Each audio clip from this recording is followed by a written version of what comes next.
entré, la Bible dit, quand il priait, la sueur est devenue comment? Alors il est parti présenter le sang dans le lieu très saint. Tu vois? Vous voyez ça? Voilà. Donc là-bas, il est entré avec le sang pour présenter le sang. Quand le sang a été agréé, alors le sang doit rentrer. C'est la fermentation du vin. Oui ou non? Ça veut dire que dans le lieu très saint, le Père est venu avec pour bénir Jacob. Voilà. Ça va? Parce que quand Jacob sort, il sort avec la bénédiction. Ça va? Donc nous comprenons que le mouvement de Jésus entré là-bas, c'est tout un sacrificateur qui entre là-bas, qui présente le sang. Parce que la Bible dit c'est sueur, il est venu comme des grimauds de sang. Donc il a amené le sang là-bas. Quand sa prière a été agréée, alors il peut sortir. Donc nous voyons le mouvement que Aaron faisait. Il entre avec le sang. Quand il sort, on va prendre maintenant le sang et asperger sur le peuple. J'ai dit le mouvement de sortie, c'est le Saint-Esprit qui vient. La place du vierge. Oui. Mais c'est ce que j'ai dit. Non, c'est ce que j'ai dit tout à l'heure. Les disciples qui sont dans le parvis. Je parle de 10 vierges. Oui. Je ne les ai pas dissociés. Non, moi je dissocie. Ils sont tous. Non, ils ne sont pas ensemble. Parce que là, j'ai fait les trois mouvements. Donc il y a les disciples qui représentent et Israël et en même temps la Vierge folle. Parce qu'ils sont dans le parvis.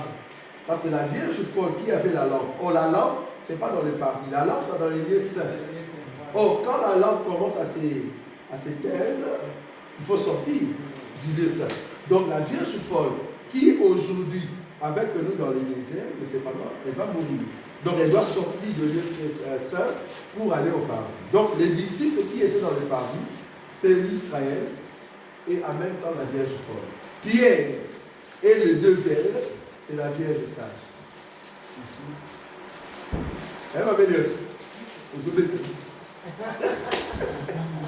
C'est la Vierge sage qui a les deux enseignements. Oui. On va comprendre une chose. Ce mouvement-là, nous allons parler de Pierre. Pierre qui va quitter le parvis, qui va aller jusqu'à l'autel de sacrifice. Oui.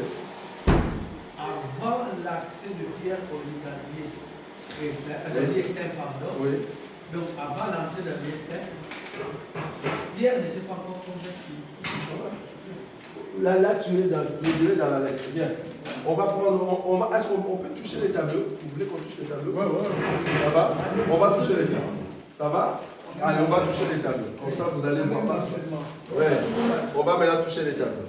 Là, l'enseignement du tabernacle de Moïse. Bon, je crois que demain, on va entrer en détail pour expliquer pourquoi les tabernacles, c'est une clé. Parce que je sais qu'avec le frère Gauthier, vous avez déjà commencé à voir beaucoup d'éléments là-dessus.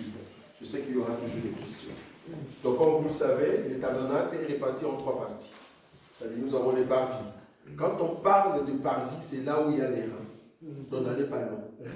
Quand on parle des airains, c'est-à-dire quelque chose de bronze, c'est-à-dire quelque chose qui peut passer au feu. Donc, quand on voit le feu, on voit directement le rein. Ça va? Donc, ça, c'est les parvis. Parvis. Et ce qui fait la différence entre le parvis et le lieu saint, c'est les ustensiles utilisés.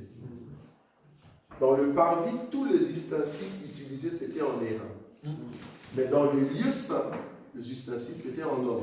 Dans le lieu très saint, c'était aussi en or. Ça va? Deuxième élément qui fait la différence entre le parvis, les lieux saints et les lieux très saints. Le parvis était éclairé par le soleil. Mais le lieu saint était éclairé par le chandelier. Dans le lieu très saint, il n'y a aucune lumière faite de main d'homme qui est éclairée. C'est Dieu lui-même qui éclairait les lieux. C'est pour cela, Salomon va dire, Dieu veut-il habiter dans les ténèbres? Dans le lieu très saint, c'était ténèbres. Et quand Dieu parlait, c'était la colonne de nuée qui venait et ça éclairait. Donc, on n'amenait pas le feu étranger à l'intérieur ou la lumière, ou des brasiers. C'est comme ça que le fils de sacrificateur Élie son nom, parce qu'il voulait amener le feu là-bas. Ça va? Mais par contre, ici dans le lieu saint, nous avons le chandelier qui éclaire. Ça va? Bon, je ne vais pas entrer dans les détails. Ici, c'est vraiment la question du frère Gauthier que je vais expliquer. Remarquez. Je vous ai dit que les disciples, ils sont tous ici. Tous les disciples, ils sont là-bas. Mais par contre, Pierre, plus le fils de Zébédée, sont là-bas.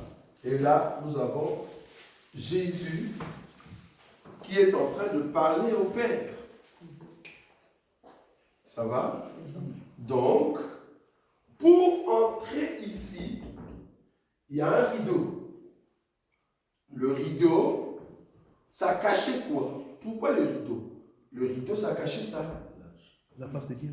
L'arche, voilà. L'arche, c'est Dieu. C'est l'image de Dieu.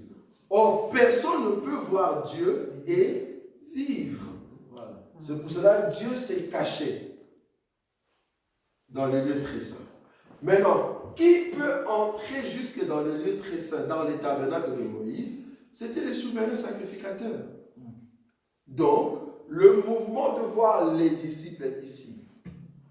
Et puis Jésus va faire un pas. Il vient là-bas, il laisse Pierre et les deux fils de Zébédée. Et il fait un pas. Et il entre ici. Il commence à parler avec le Père. Nous comprenons que Jésus, c'est le souverain sacrificateur. Est-ce que vous voyez ça? C'est le souverain sacrificateur. Mais il vient faire quoi? Dans ce mouvement, la Bible dit que quand il priait, les suaires sont devenus comme des grimauds de sang. Donc Jésus a quitté ici pour amener les sangs dans les lieux très saints. Est-ce que vous voyez ça? Ça, c'est l'œuvre que le souverain sacrificateur faisait.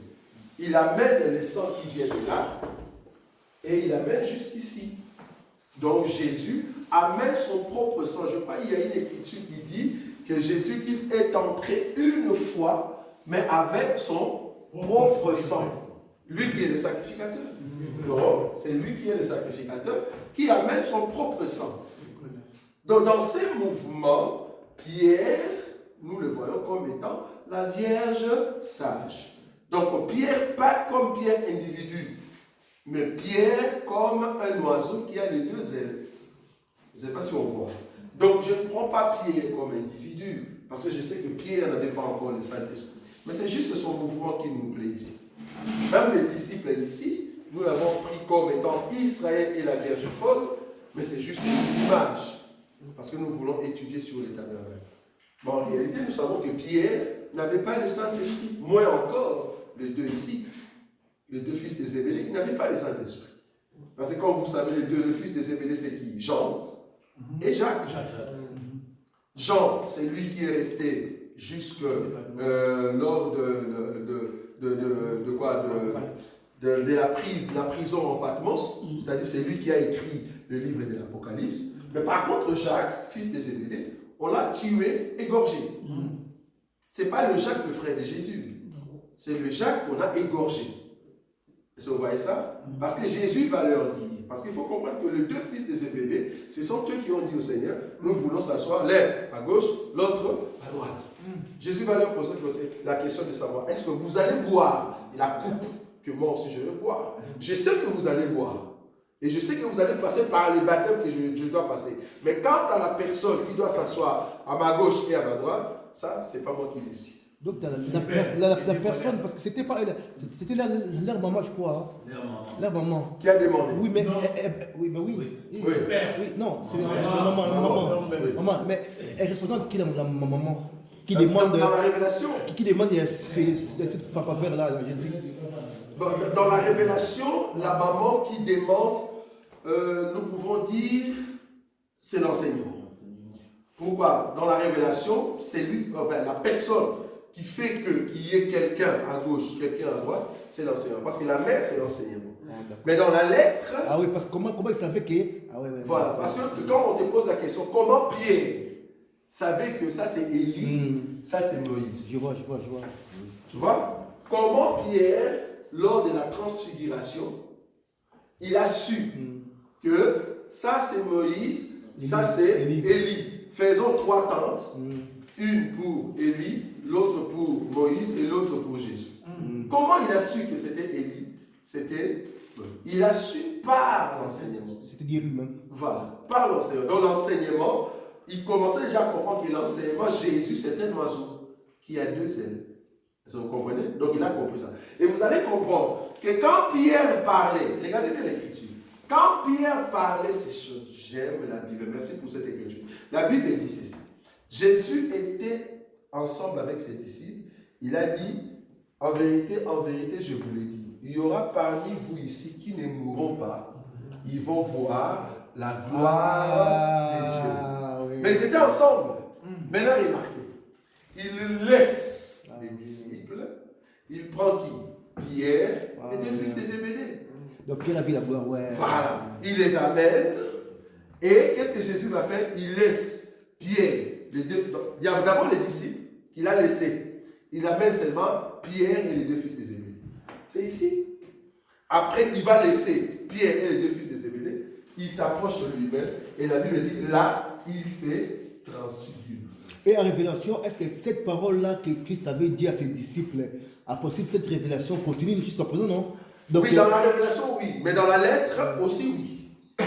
Comment dans la lettre, oui? Parce que la gloire de Dieu, c'est quoi? C'est de voir Jésus dans la gloire. Il y aura d'autres qui sont ici, qui ne mourront pas, ils verront la gloire de Dieu. Qui a vu ça? Pierre, Jean et Jacques. Oui, bon, Étienne, donc voir face à face. Parce que le Pierre, on vit ça comme ça. Mais Étienne, c'était une vision. Mais le Pierre, ils ont vu, la Bible dit, Jésus se transfigure. Donc, c'est Jésus que vous connaissez, c'est plus ce Jésus-là. Il prend même, et puis la Bible dit, son habit éclairé comme le soleil. Donc là, il prend dans sa gloire. Donc c'était Pierre et les 2 fils de Zébédée qui ont vu ça. Oh, pour voir ça, je viens là-bas. Pour voir Jésus transfiguré, il faut que les rideaux partent. Oui ou non? Oui. Parce que si le rideau est là, comment tu vas voir? Parce que Jésus était dans les lieux très saints. La gloire de Dieu, c'est ici. Donc, si Pierre et les 2 fils de Zébédée ont vu le Seigneur, c'est parce que les rideaux étaient tombés. Ah, nous comprenons que Pierre et les 2 fils de Zébédée étaient montés dans l'enlèvement. Oui ou non? Oui. Alors que là-bas, Pierre n'avait pas encore le Saint-Esprit. Tu vois là où je viens? Donc, c'est juste le mouvement. Donc, le mouvement qui prouve qu'on peut voir le mouvement de l'enlèvement, on peut voir le mouvement du tabernacle. Ça va? Donc, on ne prend pas Pierre individu, mais nous prenons Pierre comme étant image, comme signe. C'est-à-dire, lors de la transfiguration, Jésus va se transfigurer ici, parce que c'était sur la montagne. Or, la transfiguration, c'est la gloire. Or, la gloire de Dieu, c'est dans les lieux très saints. Ce n'est pas dans les lieux saints. Ça va? Maintenant, Pierre qui est en train de parler avec les seigneurs, il parle avec les seigneurs ici, mais sans rideau. Parce que parler avec les seigneurs face à face, c'était interdit en Israël. Parce que tu ne peux pas voir Dieu. Mais si Pierre a osé parler avec les seigneurs, c'est parce que le rideau était déjà tombé. En d'autres termes, c'était l'enlèvement. Ou en d'autres termes, c'est les temps de l'église où nous élevons la prière devant le Seigneur sans rideau. Et ça va bien là. Est-ce que vous voyez ça? Voilà. Donc, c'est ce que j'étais en train d'expliquer, le mouvement. Donc, le mouvement, c'est quoi? Les disciples ici sont dans le parvis. Or, dans les parvis, dans les calendriers prophétiques, ici dans les parvis qui vont rester, la Bible, selon la Bible, c'est la Vierge folle, plus Israël. Israël, et quand je parle d'Israël, je vois les 144 000, ça va. Mais on va les tuer, parce que ici, le parvis sera foulé aux pieds. Quand on dit foulé aux pieds, c'est-à-dire des méchants vont venir et ils vont commencer à tuer tous ceux qui ont le nom du Seigneur. Mais remarquez que l'Église est dans les lieux saints. Ça va? Alors, un élément que je vais toucher demain samedi, remarquez la précision des points que j'ai mis. Ces points-là, ce n'est pas au hasard. Hein. Non, ces points, c'est comme ça que les tabernacles se présentent. Hein. Donc, nous avons l'aile droite et l'aile gauche. Il y a deux ailes, la Bible l'appelle aile. Donc, nous avons les deux ailes et l'entrée. L'entrée est composée des 4 colonnes. En tout cas, le frère Gauthier vous a expliqué. Les 4 colonnes, c'est les 4 évangiles Matthieu, Marc, Luc et Jean. Ça peut être aussi les 4 chérubins. Ça peut aussi être les 4 rivières du jardin. Ça dépend comment est-ce qu'on les prend. Mais c'est pendant cette partie ici, nous l'appelons, ça c'est elle quoi? Gauche, hein? C'est Élie. Et là, c'est Moïse. Donc, nous avons l'aile Élie et l'aile Moïse. Et au milieu, c'est la bouche. Quand nous parlons de la bouche, nous voyons la bouche qui parle. C'est l'oiseau, c'est le Seigneur. C'est les 4 parlers de Dieu. C'est ça la bouche. Or, la bouche, c'est l'entrée, c'est la sortie. C'est par là. Ici, il n'y avait pas d'entrée, hein, comme vous pouvez le voir. Il n'y avait pas d'entrée. L'entrée, c'est ici. Les 4 bras, tout ça. Les 4 bras ou les 4 langages. C'est là-bas que nous entrons. Mais quand vous entrez, je peux prêcher le tabernacle dans la doctrine. Le tabernacle, c'est quoi? Quand nous entrons dans l'enseignement, première chose, il faut que tu sois tué. Tuer qui? L'homme ancien. La chair. La chair. Ça, c'est la doctrine. Tuer. Quand tu tues cet homme, maintenant, tu dois te laisser que la parole puisse te laver. Parce que ça, c'est cuve de rein. Amen. Il faut que la parole te lave. Après que tu sois mort et que tu es lavé, c'est alors que tu peux entrer dans l'enseignement du ministère. Nous avons 5 colonnes qui représentent le 5 ministère, qui présentent la parole. C'est par l'enseignement de 5 ministères que tu peux maintenant manger et être éclairé. Comme ça, quand tu pries ta prière, Dieu le sent ici, comme odeur. Mbeka. Mais ça vous voyez ou pas? Je prêche le tabernacle déjà, mais sur terre. C'est-à-dire, j'entre par le 4, par l'évangile, mais il faut que cet évangile me tue. C'est ça, cuve de rein. Et après, il faut que cette parole me lave. Ah, tu donc. Il faut que cet évangile me change. Tue. Le mot c'est tuer. Tu dois être tué. Je suis tué, l'homme est ancien. Tu dois être tué. Et puis l'eau. L'eau te lave. Après, maintenant, tu peux entrer par les billets de l'enseignement. Ça, ce ne sont pas des ministres. Ça, le 5, c'est le ministère. Il y a une différence entre ministre et ministère. Ministère, c'est représenté par le chiffre 5. Ministère, c'est représenté par le temps de la grâce. Donc, c'est comme ça que tu peux entrer au temps de la grâce. Tu reçois la grâce de Dieu. Et là, nous avons la table de pain de proposition. C'est-à-dire, tu peux manger la nourriture. Ce n'est pas le pain que le frère Gauthier est en train de nous montrer. Donc, maintenant, tu peux manger.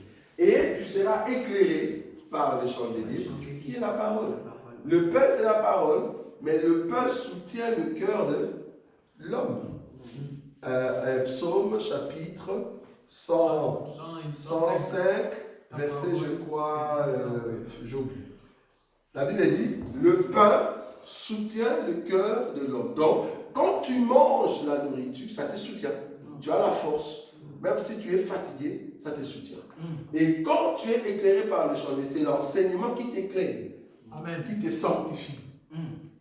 On a posé la question à une personne, qu'est-ce qui nous sanctifie dans le Seigneur? Il a dit c'est le sang. Non, tu n'as rien compris. C'est la parole. C'est le chandelier. Ça va? Donc c'est le chandelier qui nous sanctifie. Je crois que c'est Jean chapitre...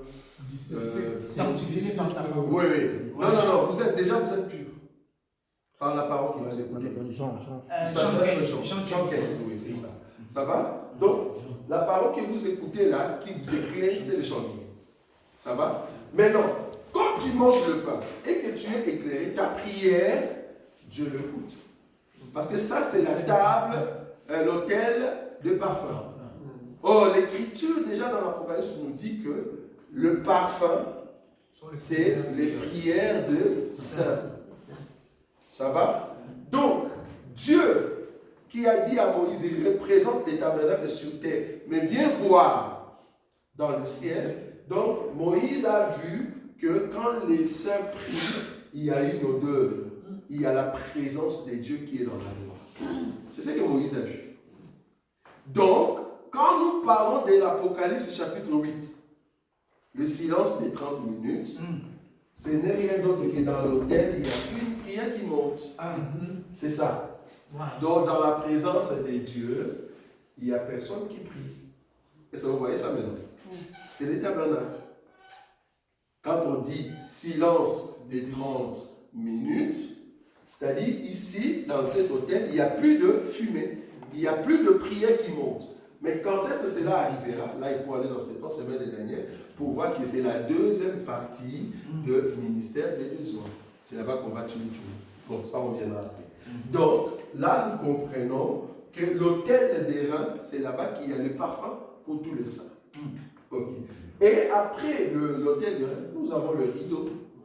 Les rideaux, dans le tabernacle de Moïse, la Bible dit que tu devais mettre le dessin de 2 chérubins. Que toute personne qui aimerait entrer ici, dès que tu touches le rideau, tu meurs. Tu ne peux pas entrer ici.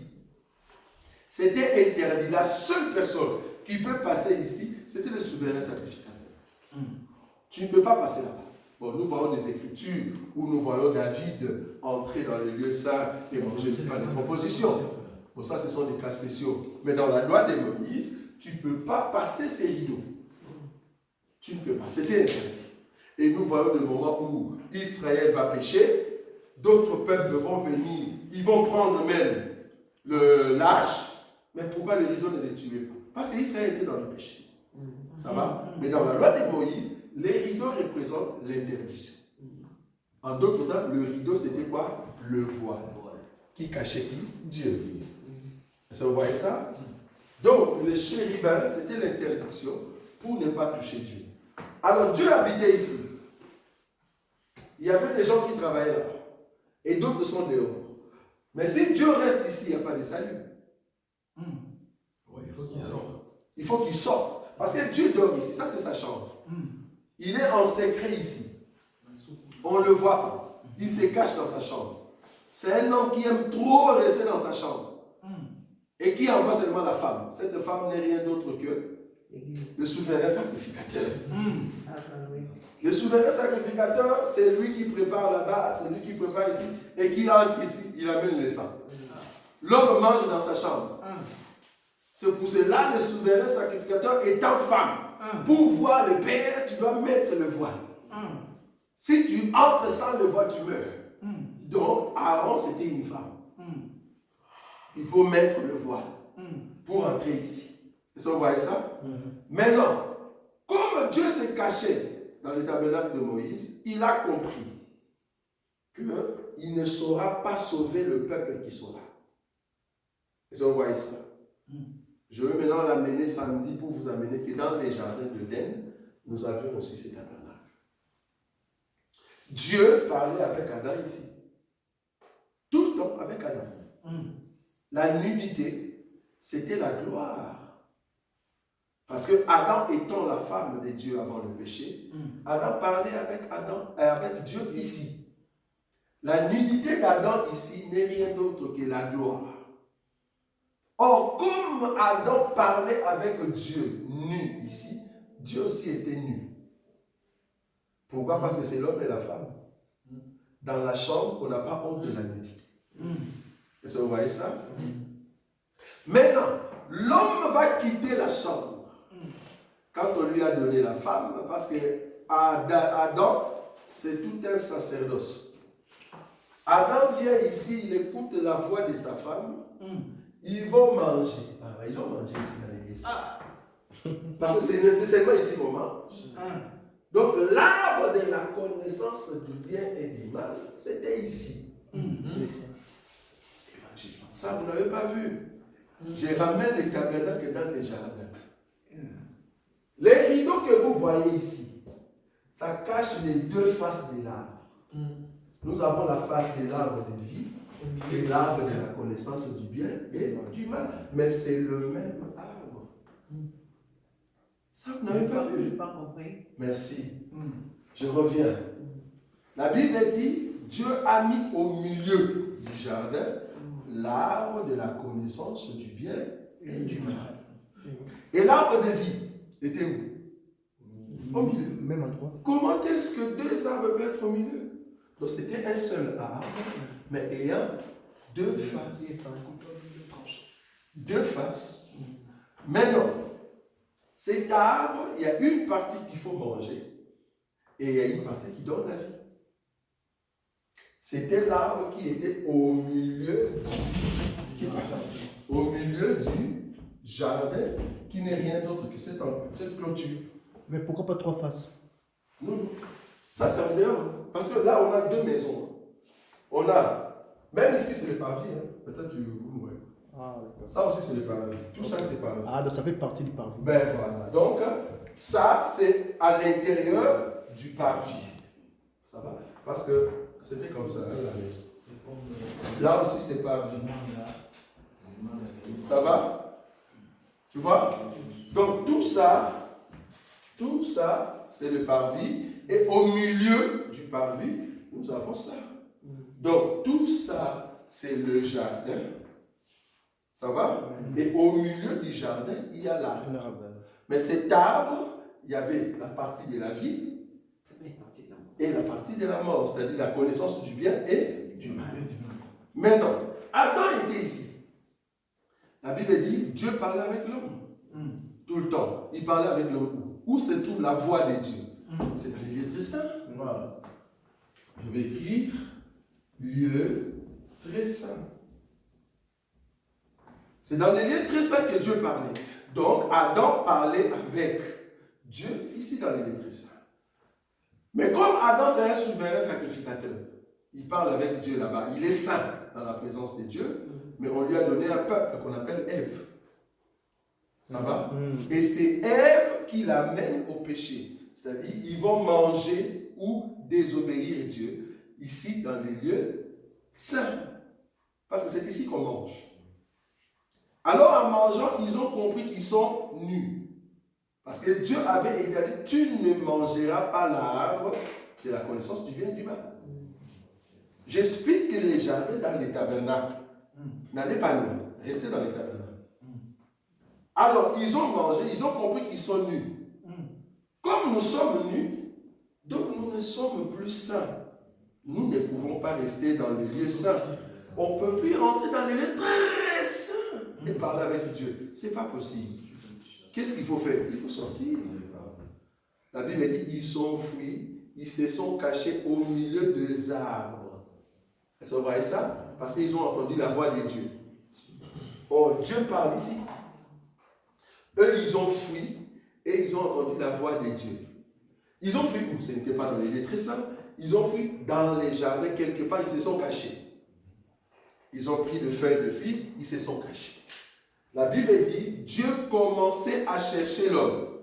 Il dit, Adam, où es-tu? Où es-tu? Attendez, posons-nous la question. Est-ce que Dieu ne voyait pas Adam? Bien sûr. Mais qu'est-ce qui a fait que Dieu n'a pas vu Adam? C'est le péché. C'est parce que Adam se cache au milieu des gens qui sont dans le péché. Adam qui était dans la gloire, mais dans le péché, Dieu te voit dans le péché et il veut que tu sortes. Vous voyez? Adam était dans le péché, mais c'était dans le paradis. Alors, Dieu a besoin de sauver Adam. Je vais survoler parce que je vais parler demain. Dieu a besoin de sauver Adam. Alors que Dieu est dans la chambre. Qu'est-ce que Dieu doit faire?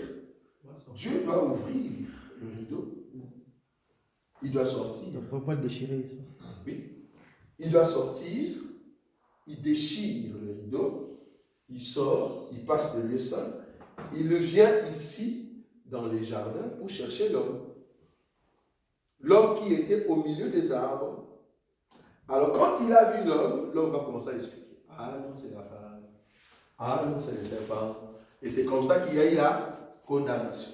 Et pour que Dieu sauve l'homme, il va faire quoi? Il va tuer. Or, pour tuer l'animal, en aucun jour on a tué l'animal dans les lieux saints.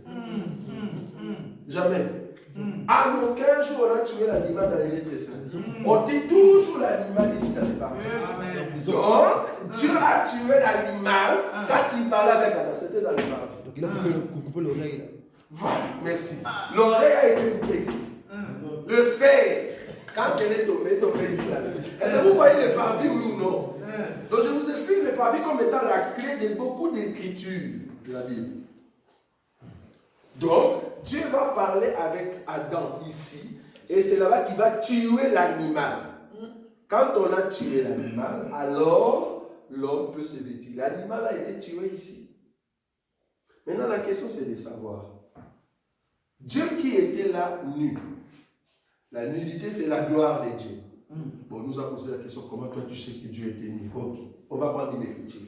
La Bible dit, le jour où Jésus était à la croix, il y a un jeune homme à ramasser son manteau. Manteau. Il faut bien souligner l'écriture. Manteau. Ok. Il y a un jeune homme qui a pris le manteau. Ok. Mais souvenez-vous que Jésus, quand il est parti dans la maison d'Hérode, et ça, vous voyez cette écriture. Moi j'ai l'écriture, je n'ai pas de verset. Mais vous avez l'écriture. Jésus, quand il est parti chez Hérode, Hérode lui a dit, fais un miracle. Mais Jésus n'a pas fait un miracle. Et après, la Bible dit, Hérode lui a donné un vêtement éclatant. J'aime ça. Regardez dans l'écriture. Hérode lui a donné un vêtement éclatant. Or, les policiers, quand ils frappaient Jésus, on a dit, oh, tu es le roi. Ils ont fait une couronne d'épines, ils ont pris un manteau, ils ont mis sur Jésus. Donc, Jésus avait sa tunique, l'habit que Hérode lui avait donné, et les manteaux, 3 habits. Deux fois, quand nous prêchons ces choses, les gens nous disent, mais pourquoi vous entrez dans des détails? Mais c'est dans des détails qu'il y a la vérité. Donc Jésus, il avait 3 vêtements sur lui. 3 vêtements sur lui. Tunique, l'habit éclatant et les manteaux. Maintenant, remarquez. Les manteaux est tombé. Il y a un jeune homme qui l'a pris. L'Écriture a dit ça. Maintenant, l'habit éclatant. La Bible dit quand ils sont arrivés à la croix, les policiers ont dit ceci. Ne déchirons pas son habit. Mais nous allons, comment on dit, tirer au sort. Afin que nous puissions voir qui va prendre cette tunique. Donc la tunique a été tirée au sort. Mais l'autre habit éclatant, la Bible dit, ils l'ont déchiré en 4. Vous ne lisez pas la Bible? 4 morceaux. Donc, il y a les manteaux pris par le jeune homme. L'habit éclatant déchiré en 4 morceaux, mais la tunique, il faut tirer au sort. Tirer au sort, c'est-à-dire, nous allons voir entre nous deux qui va rester avec la tunique. Or, la tunique veut dire pyjama. L'habit collé avec la nudité. Les soldats qui étaient en train de jouer au sort n'est rien d'autre que Israël et l'Église. Ils étaient en train de voir qui va rester avec la tunique de Joseph.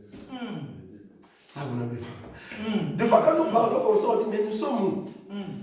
Parce que Joseph ne voulait pas donner sa tunique. Cette femme a dit, non, toi, tu vas me donner ta tunique. Tu restes avec moi.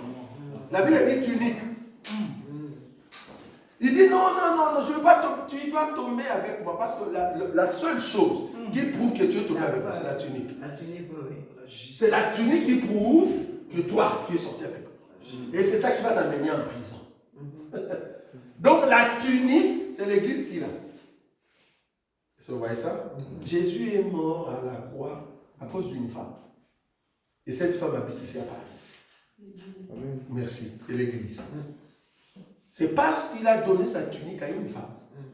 Alors là, tu es coupable. Tout le monde le sait. Parce que la tunique, on ne donne pas n'importe qui. comment est-ce que tu as enlevé ton pyjama? Et le pyjama reste là, je t'aime.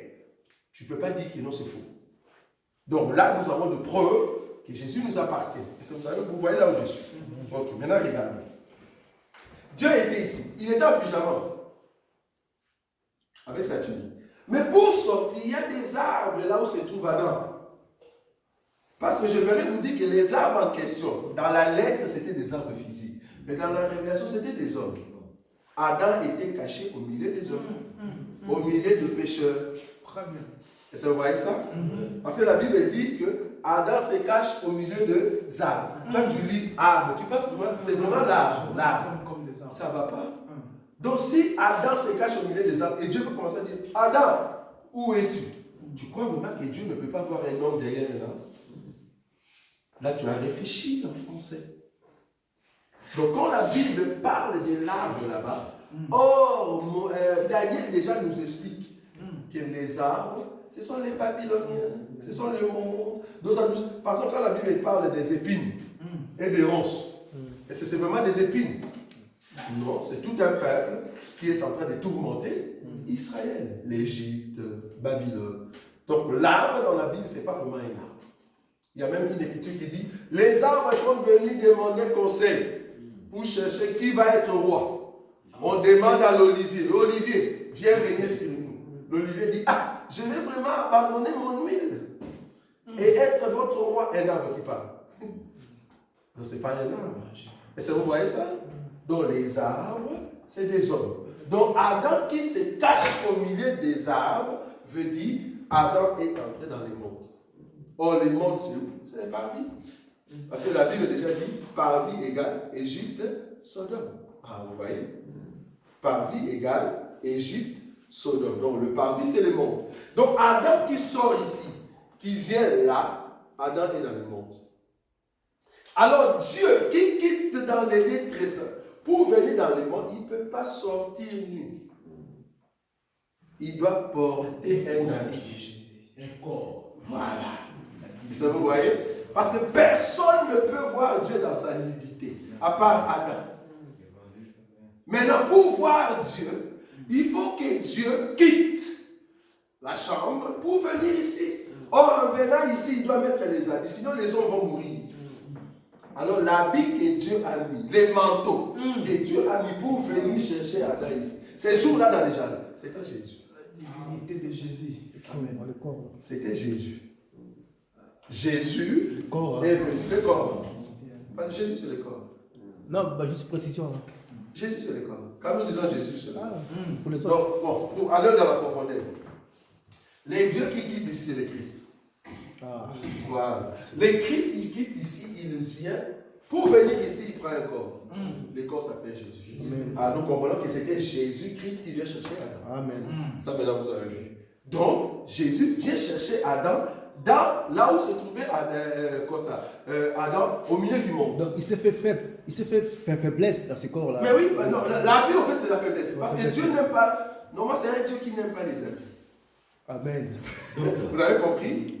Oui. C'est à peu près l'écriture qui dit que deux valent mieux qu'un. Si l'autre est tombe, l'autre est c'est. Oui, là, tu veux dire parler de Christ et Jésus. Oui, Christ. Oui. Adam est tombé, Jésus, Christ est venu soulever l'autre. Ah oui, je vois là où tu es. Par rapport à Adam et Jésus, quoi. Oui, mais ça aussi, ça s'appelle aimer. Moi, je pense que c'est par rapport à Jésus et Christ. Voilà. Donc, les premiers Adam et le deuxième Adam. Non. L'écriture de deux valent mieux que un. Valoir par rapport à l'Église, c'est Dieu qui était seul, mais quand il prend la forme humaine, c'est-à-dire Dieu plus homme, valent mieux que Dieu seul. Tu vois? Là, c'est aussi une autre dimension. Donc c'est la grandeur des dieux d'avoir ces... Les deux, donc c'est-à-dire la faiblesse et la force. Okay. Voilà. Donc je disais que le Dieu qui sort ici, il vient pour sauver. Et qu'est-ce qu'il fait? Il prend son propre manteau, son propre corps, il les tue pour vêtir Adam. Est-ce que vous avez vu maintenant? C'est-à-dire Dieu en venant ici, il prend son propre corps, il les tue. Or, l'animal qu'on a tué, c'était Dieu lui-même qui a tué son propre corps. Alors, il va prendre son propre corps qui n'est rien d'autre qu'un manteau, il donne à Adam. En réalité, quand il a donné à Adam, il sait maintenant comment rentrer parce qu'il a le pouvoir de donner sa vie et de la reprendre. Est-ce que vous voyez ça? Maintenant, il donne à Adam la vie. Alors Dieu peut maintenant rentrer dans sa position. Mais il a repris quand même son manteau. Je ne sais pas si vous voyez ça.